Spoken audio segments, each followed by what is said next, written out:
स्वागत आपका MP news की इस खास पेशकश में। मैं हूं निधि और बात हम करने वाले हैं चुनावी सभाओं में किए जाने वाले वादों को लेकर। मुख्यमंत्री शिवराज सिंह चौहान ने किया है एक बड़ा ऐलान और इस वादे में उन्होंने कहा है कि कोरोना का मुफ्त टीका लगाया जाएगा। अगर बीजेपी की सरकार की वापसी होती है तो ऐसे में गरीबों को, आर्थिक रूप से कमजोर लोगों को कोरोना की वैक्सीन मुफ्त में उपलब्ध कराई जाएगी। अब इस वादे पर कई तरह की प्रतिक्रियाएं भी सामने आ रही है। हालांकि उपचुनाव के मौसम में इस तरह के बड़े बड़े वादे उपचुनाव पर असर जरूर डालते हैं, लेकिन क्या प्रतिक्रिया है कांग्रेस की और क्या कहना है बीजेपी का, बताएंगे आपको। सबसे पहले कांग्रेस की प्रतिक्रिया यहां पर जानते हैं, क्योंकि भाजपा की ओर से ऐलान किया गया है तो जाहिर सी बात है कि कांग्रेस का रिएक्शन तो सामने आएगा ही। कांग्रेस की ओर से अपना पक्ष रखने के लिए नीलाभ शुक्ला जी इस वक्त हमारे साथ जुड़ चुके हैं। नीलाभ जी, स्वागत आपका एमपी न्यूज पर।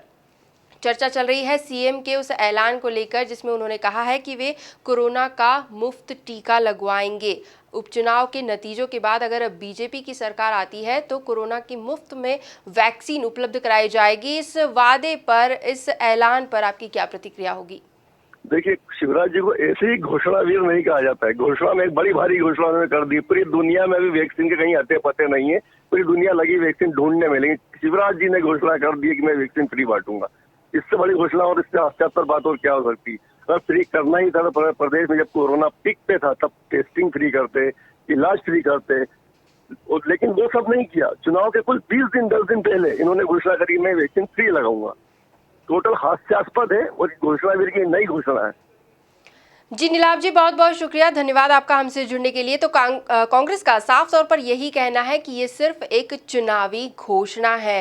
खैर, बीजेपी इस पर क्या सफाई देती है वो भी जान लेते हैं। बीजेपी की ओर से इस वक्त अपना पक्ष रखने के लिए दुर्गेश केसवानी जी हमारे साथ मौजूद हैं। दुर्गेश जी, स्वागत आपका एमपी न्यूज पर।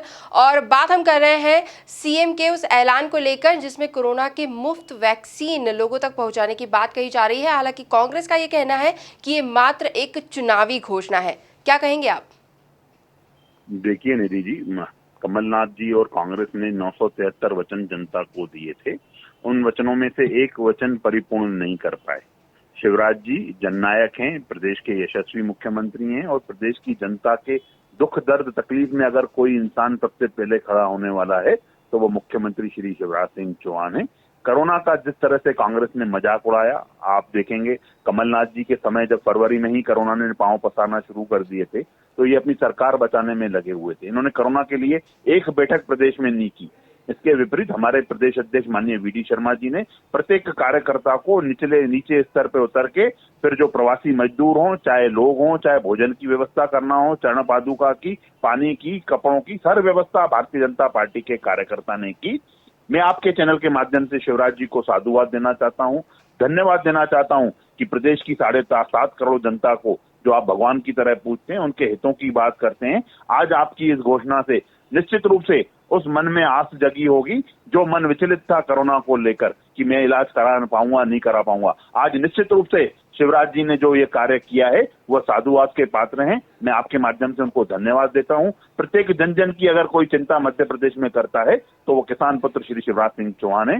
गरीबों को जो उन्होंने ऐलान किया है, गरीबों को जो आर्थिक रूप से कमजोर लोग हैं उनके लिए ये कार्य किए जाएंगे, तो निश्चित रूप से ये सराहनीय पहल है।